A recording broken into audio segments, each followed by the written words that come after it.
Public Sénat, avec le soutien de la Mutuelle nationale territoriale, la Mutuelle des agents des services publics locaux et Adviso Partners, cession, acquisition et transmission d'entreprises, nos territoires ont de la valeur, vous présente le Journal des territoires.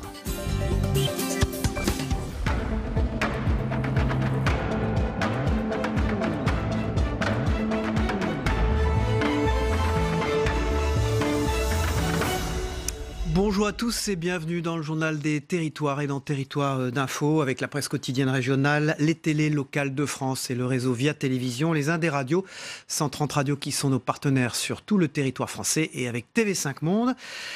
3 parties, le JT des territoires dans un instant. À 8h après la météo, c'est Jean-Christophe Lagarde, le président de l'UDI, qui sera notre invité politique en direct sur ce plateau.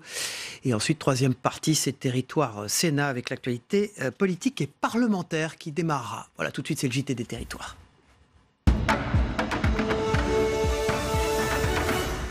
Quelle est la cause des malformations aux membres supérieurs de 4 enfants guidellois?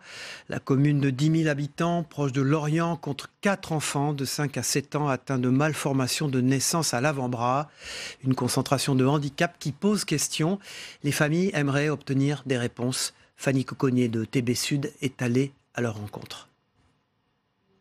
Léo a 7 ans. Ce mercredi, au programme, entraînement de rugby, mais aussi rendez-vous chez le prothésiste. Il veut se faire équiper pour mieux surmonter son handicap. Lors de la 2e échographie de sa grossesse, sa maman a découvert que Léo n'avait pas de main gauche.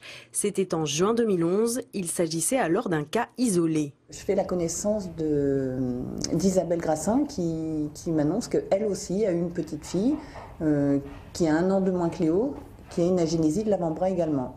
Et après, on apprend qu'il y a une 3e maman et qu'une petite fille dans la même école que Léo a une agénésie partielle, c'est-à-dire qu'elle n'a que 3 doigts. Donc on se rend compte qu'en 2 ans, 4 enfants sont nés avec une malformation des membres supérieurs. Après, on se pose la question, est-ce que dans notre environnement, il y aurait quelque chose qui aurait provoqué ça? En France, cette malformation concerne moins de 2 cas pour 10 000 naissances. Guidel enregistre en moyenne 90 naissances par an. Dans la commune littorale du nord de Lorient, la révélation de ces 4 cas de malformation en l'espace de 2 ans surprend. Nous avons tous été très surprises en mairie, puisque nous n'avions pas connaissance de ces cas. Moi, je connais 2 enfants scolarisés dans 2 écoles différentes, qui ne sont pas du même âge, qui ont en effet cette particularité, sans avoir fait le rapprochement. Après 2013, s'il y a eu d'autres enfants, en tout cas nous, en mairie, nous n'avons pas connaissance. Vu qu'il n'y a pas eu de cas depuis 2013, ça m'inquiète un peu moins. Le registre des malformations congénitales a mené l'enquête. Un généticien a interrogé les familles sur d'éventuels antécédents familiaux, sur les prises de médicaments, d'éventuelles prises de substances toxiques. L'enquête, elle, qui cherche à essayer de repérer une exposition commune, elle ne nous a pas permis du tout de mettre en évidence une exposition commune à l'ensemble des mamans, sauf des mamans qui auraient fait de la peinture au début de leur grossesse. Mais ça n'a rien d'exceptionnel. Mais voilà, on n'a pas eu d'hypothèse, si vous voulez, pour explorer plus en avant une recherche étiologique, en fait. Les recherches sur l'environnement ont été lancées, sans résultat pour le moment. Mais Linda Mostini aimerait un jour pouvoir expliquer à son fils la raison de son handicap. On part dans les Vosges où le conseil départemental vient d'organiser une cérémonie qui mettait à l'honneur une 30aine de mineurs non accompagnés, récemment diplômés. L'objectif de cet événement, saluer leur volonté de s'intégrer et leur désir de réussite. Un reportage de Thierry Lasson pour Vosges Télévisions. Félicitations. Merci. Bravo. Ça reste des gamins qui ont eu un parcours traumatisant, parcours de vie, traverser l'Afrique, traverser la Méditerranée. Enfin, je veux dire, c'est une vraie réalité. Ce sont des jeunes qui arrivent sur le territoire national après ce long périple et qui ont vraiment, je dirais, cette volonté, mais vraiment chevillée au corps, de s'insérer dans la société française. Ils sont une 30aine de jeunes mineurs non accompagnés, dont pour des raisons évidentes vous ne verrez pas les visages, qui ont été mis à l'honneur ce lundi après-midi à l'hôtel du département à Épinal. Récents détenteurs d'un CAP, BEP ou Bac Pro, obtenus haut la main et malgré donc un parcours de vie particulièrement difficile qu'ils ne souhaitent pas évoquer, car désormais seul compte l'avenir qui s'ouvre devant eux. Amadou est malien, il vient d'obtenir un CAP en menuiserie, bois, aluminium, verre et va prochainement participer au final national des Olympiades des métiers. Son rêve? Mon rêve, c'est de rester en France, avoir une famille et puis aider ma famille au Mali. Autre témoignage, celui de Médard. Il vient du Cameroun et il est titulaire d'un CAP maçonnerie obtenu au CFA d'Arches. Avec ça, je pourrais trouver du travail. Et j'ai vu que la maçonnerie, c'est un métier que si tu maîtrises, tu te retrouves n'importe où dans le monde entier, tu ne peux pas manquer du boulot, quoi. Dès leur arrivée sur le territoire national, ces jeunes sont très vite dispatchés dans les départements qui les prennent en charge. Dans les Vosges, ils sont orientés provisoirement vers l'ancienne gendarmerie nationale de Montureux-sur-Saône, transformée en centre d'accueil. Ces jeunes, ils sont tout de suite donc pris en charge par l'association Adali avec laquelle nous travaillons, qui travaille avec eux un projet de vie, mais qui est un projet scolaire, un projet professionnel, sur des formations courtes pour être formés sur des métiers en tension, là où il y a de la demande et là où il y a vraiment des difficultés d'ailleurs pour les entreprises à recruter. On travaille en lien avec la préfecture pour qu'ils puissent à leur majorité obtenir effectivement des papiers et pouvoir continuer à s'insérer dans la société française. Ils sont actuellement dans les Vosges 240, dont une trentaine en cours d'évaluation. La sécheresse, cette année encore, les températures ont augmenté en France et la sécheresse bien présente impacte de nombreux agriculteurs, notamment en Rhône-Alpes. C'est là que vient d'être inaugurée une nouvelle station d'irrigation dernier cri, utilisée par les agriculteurs de 5 communes, qui puissent désormais de l'eau dans la Loire et permet d'irriguer plus d'une centaine d'hectares. Un reportage de notre chaîne partenaire TL7. La sécheresse dans toutes les conversations lors de l'inauguration de la nouvelle station d'irrigation de la ZA de Riva. Une station d'irrigation au dernier cri utilisée par les agriculteurs de 5 communes environnantes. Elle permet de puiser l'eau dans le fleuve Loire et d'irriguer 160 hectares supplémentaires. Un outil indispensable alors que les sécheresses automnales sont de plus en plus récurrentes. Certains me disent que je suis souvent excessif en disant que les agriculteurs qui n'auront pas d'irrigation demain auront du mal à rester agriculteurs. Eh bien moi je pense que c'est vrai, parce que nous sommes passés de sécheresse tous les 10 ans à des sécheresses tous les 5 ans, aujourd'hui des sécheresses chaque année. Malgré que nos agriculteurs fassent des efforts, et ils en font tous les jours, pour s'adapter à ce changement climatique, aujourd'hui ça ne peut plus marcher. Donc moi je suis quand même assez outré de voir que lors de ces sécheresses-là, nous sommes obligés d'aller chercher de la luzerne en Espagne qui est irriguée par l'eau du Rhône. Donc comment dans ce pays, on ne peut pas se mettre tous autour de la table et trouver des solutions pour mettre en place des ouvrages. Et l'ouvrage que nous avons inauguré aujourd'hui en est la preuve. Nous venons de donner la capacité aux agriculteurs présents sur ce territoire de rester agriculteurs encore des décennies entières. Raymond Vial, le président de la Chambre d'agriculture de la Loire, ne cache pas ses inquiétudes. Il doit rencontrer mardi le préfet du département pour demander le classement en zone de calamité agricole. L'eau, on la prend dans le fleuve. On a une autorisation de pompage de 650 m3/h. Au mois de juillet et au mois d'août qu'il faut le plus d'eau. Là, on arrive fin septembre, habituellement, l'irrigation n'a plus cours. Là. On devrait avoir fermé la station, mais vu la sécheresse persistante, nous sommes contraints d'irriguer toujours. Une sécheresse qui a de nombreuses conséquences désastreuses, comme la hausse des charges et notamment le prix du fourrage qui risque de s'enflammer. Les prévisions météo ne prévoient pas de précipitations pour la semaine à venir. C'est pourquoi Raymond Vial pressent une situation plus catastrophique qu'en 2003 et 2007. Rappelons que la Loire a déjà déposé 3 dossiers de classement en zone de calamité agricole en 5 ans. 5 châteaux dans l'Aude et 1 dans l'Ariège sont en lice pour obtenir le classement au patrimoine mondial de l'UNESCO, une décision qui leur permettrait de gagner en popularité et donc de connaître une hausse de leur fréquentation touristique en dehors de la cité de Carcassonne, déjà classée à l'UNESCO. Un atout également important pour l'économie et l'emploi du département. Plus de précisions avec Alexis Martinez et Luc Brissonde de Via Occitanie. Vous la reconnaissez très certainement, la célèbre cité de Carcassonne, classée depuis 1997 au patrimoine mondial de l'UNESCO.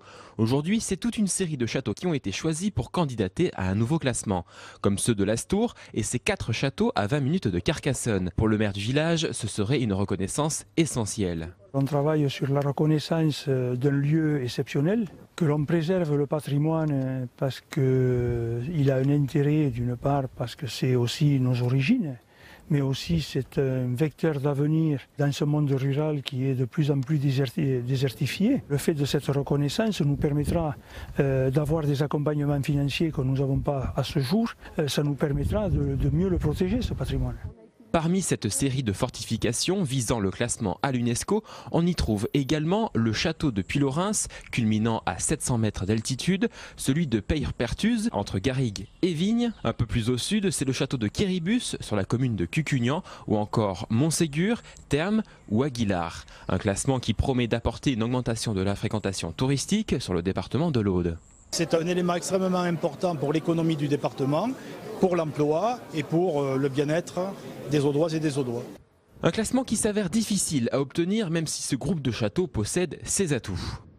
Il faut que le dossier démontre ce qu'on appelle une valeur universelle exceptionnelle, qui est donc évaluée. L'une des forces de cette candidature, je pense, c'est que cette série de châteaux avec au fond leur capitale logistique qui est Carcassonne est quand même assez unique et fort bien conservée.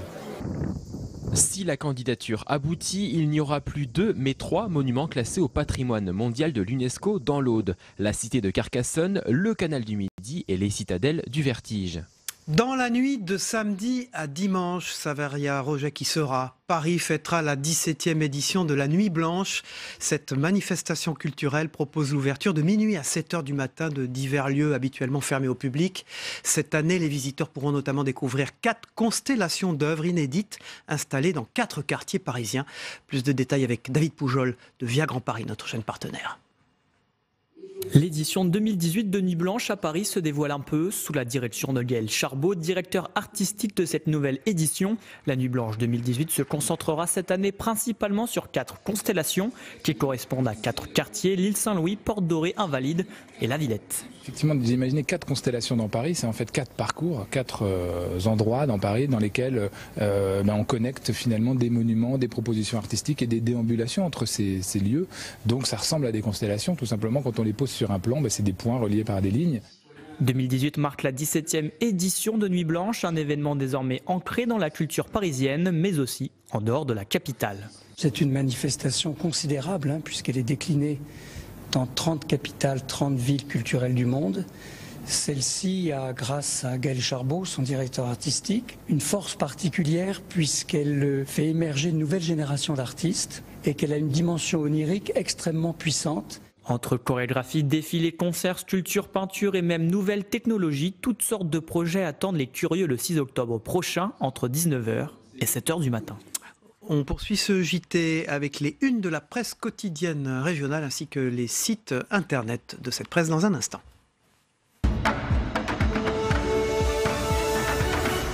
Bonjour Saveria. Bonjour Cyril. On démarre avec Ouest France. On en parlait, le scandale des bébés mal formés en début de JT. Oui, on l'a vu tout à l'heure dans le sujet. Dans l'Ain, le Morbihan et la Loire-Atlantique, des bébés sont nés sans main, sans doigts, sans avant-bras. Pour l'instant, les enquêtes lancées par les pouvoirs publics ne donnent pas de résultats. Les autorités sanitaires confirment des cas groupés de bébés mal formés sans identifier de cause. Les parents, eux, veulent des réponses, c'est à lire donc dans votre quotidien Ouest France. Voilà, il ne faut pas l'attraper cet hiver. À la une du Midi Libre dirigé par Olivier Biscay, la grippe. La campagne de vaccination débute demain, c'est la pathologie de l'hiver, la grippe. Et des pharmaciens prêts à vous piquer. À partir de demain, les pharmacies de la région seront autorisées à vous vacciner contre la grippe. Plus besoin de vous rendre chez votre médecin, donc une pratique qui devrait être généralisée d'ici 2020. Et puis chez nos partenaires de La Dépêche du Midi, haute tension à la une à cause de l'ours. Très haute tension même, Vous avez sans doute vu des images. Une seule des 2 ours prévus a finalement été lâchée hier en Béarn. Les éleveurs, eux, craignent pour leurs troupeaux. Ils ont promis de chasser, de traquer cet ours slovène. Et puis dans ce JT des territoires, on en parle souvent, c'est dans le Maine Libre ce matin, c'est la désertification des centres-villes qui est en cause. Comment redynamiser les centres-villes? Le Sénat s'est récemment penché sur la question.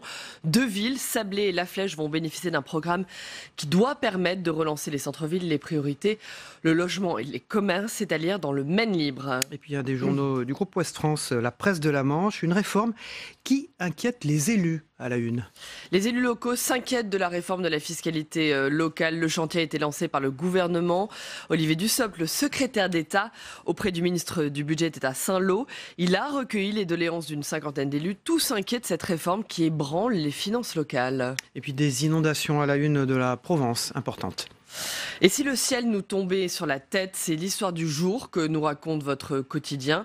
1 personne sur 5 en Provence, c'est-à-dire 1 million de personnes, vivent en zone inondable. Attention tout de même, les scientifiques modèrent. En parlant d'1 million d'habitants, on se place dans un schéma maximaliste de crues exceptionnelles où n'arrivant que les 1000 ans, explique Eric Legrigeois, qui est le directeur régional de l'environnement. Et on termine avec le Courrier de l'Ouest, un autre quotidien du groupe Ouest France. La querelle des noms dans les communes nouvelles, les noms des nouvelles collectivités font débat, tandis que les habitants témoignent de leur attachement au nom de leur ancienne commune. Voilà, Courrier de l'Ouest, merci. Ouais. Saveria, à tout à l'heure pour la troisième partie de notre émission. Dans un instant, le Club de la Presse avec Jérôme Cordelier.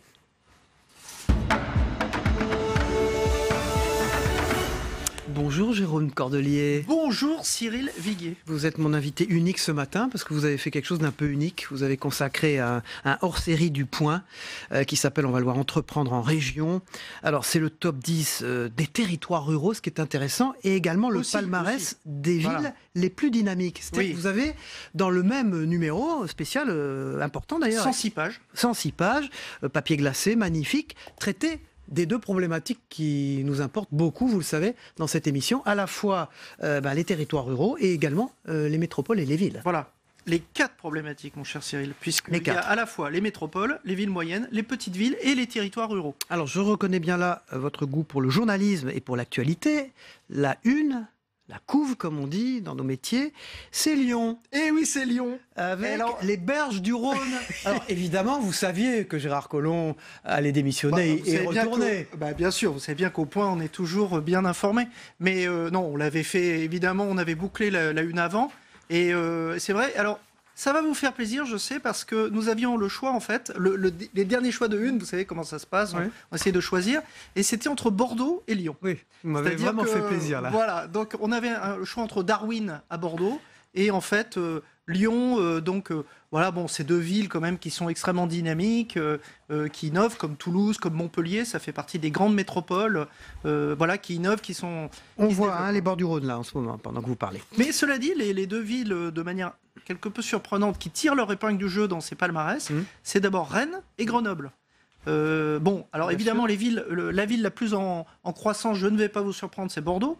Mais dans ce qui est innovation, dans ce qui est développement et tout, c'est Grenoble et Rennes qui tirent leur épingle du jeu. Alors on va regarder les villes et puis les territoires ruraux aussi, ça m'intéresse, il y a des choses formidables qui s'y font.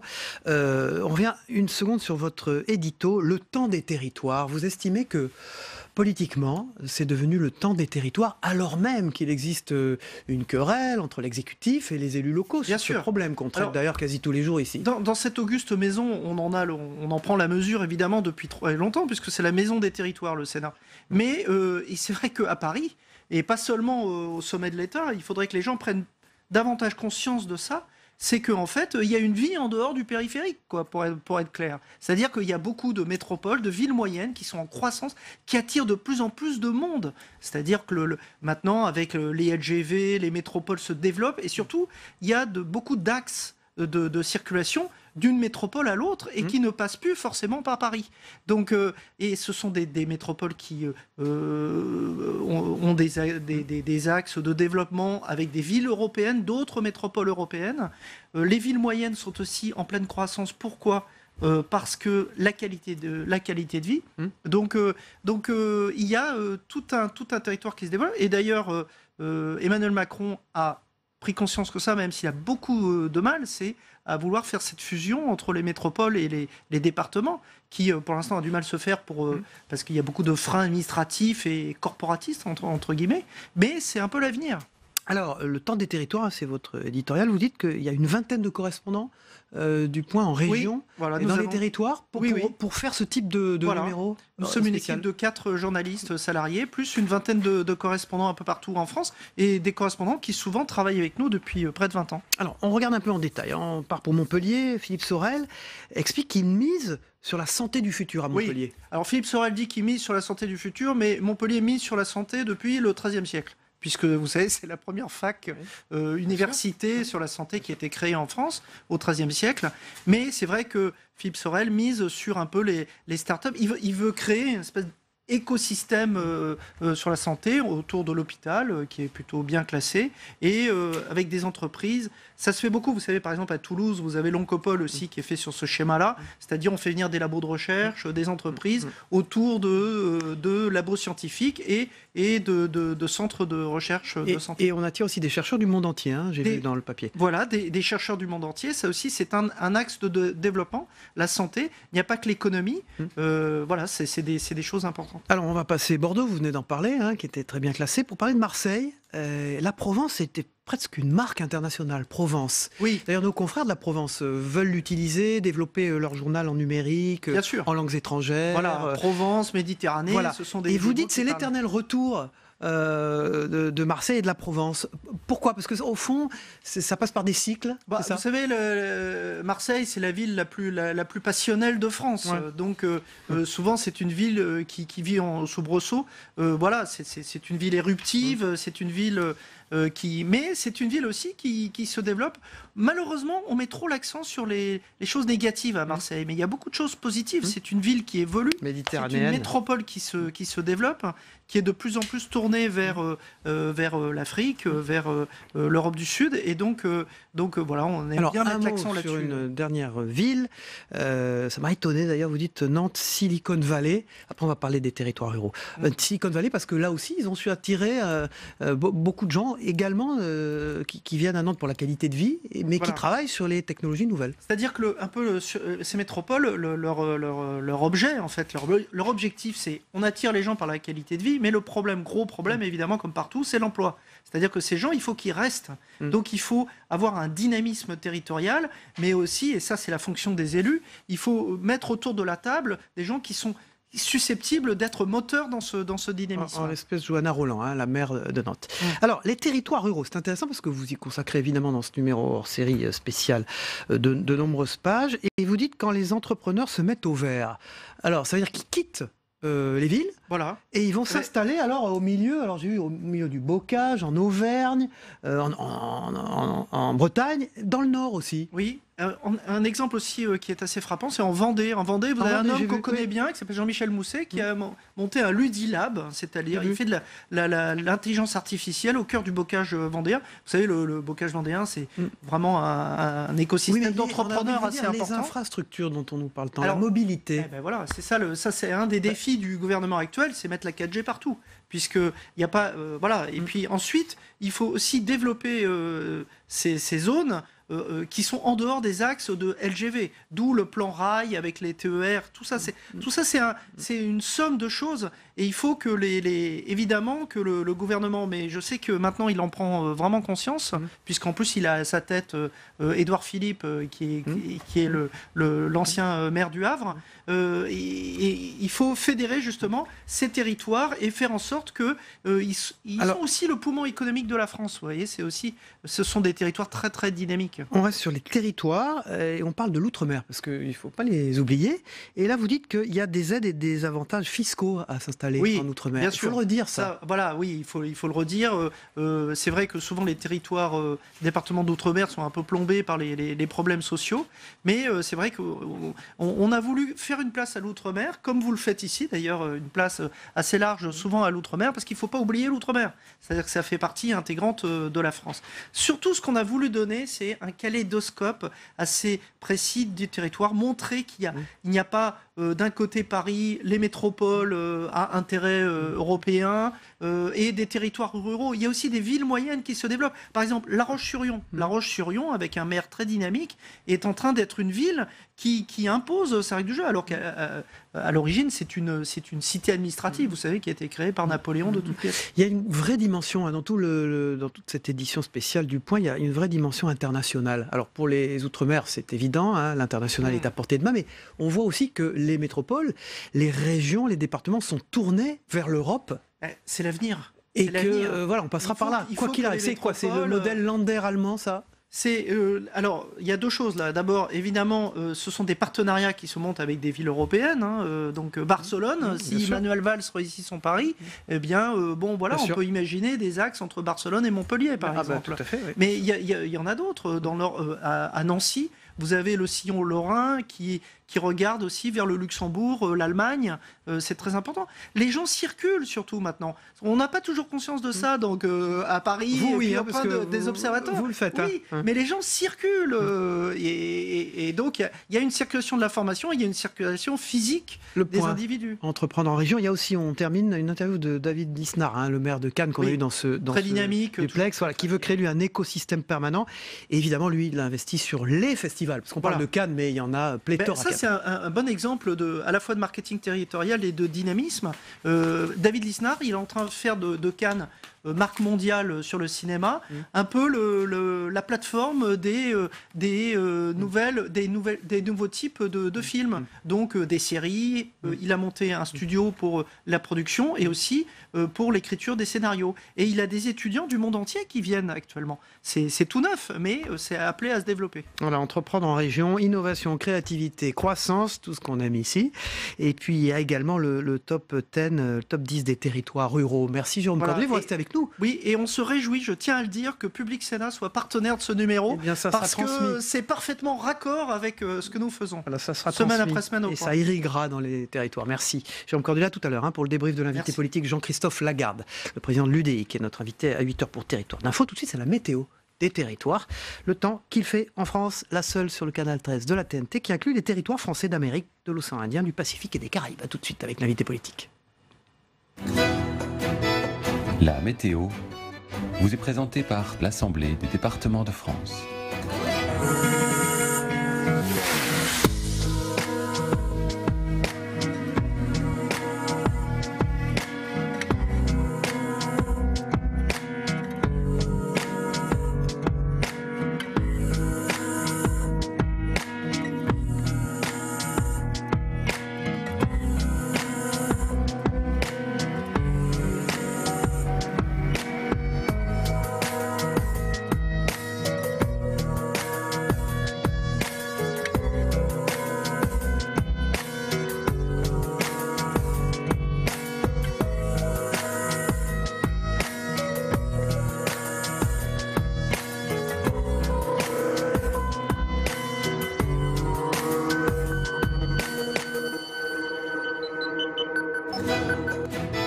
C'était la météo avec l'Assemblée des départements de France. Avant de passer à la deuxième partie de notre émission Territoire d'Info, Jean-Christophe Lagarde, le président de l'UDI, est notre invité politique en direct sur ce plateau. On regarde le Zap Monde ensemble de notre partenaire TV5 Monde. On part tout de suite à La Haye au sein de l'Organisation pour l'interdiction des armes chimiques.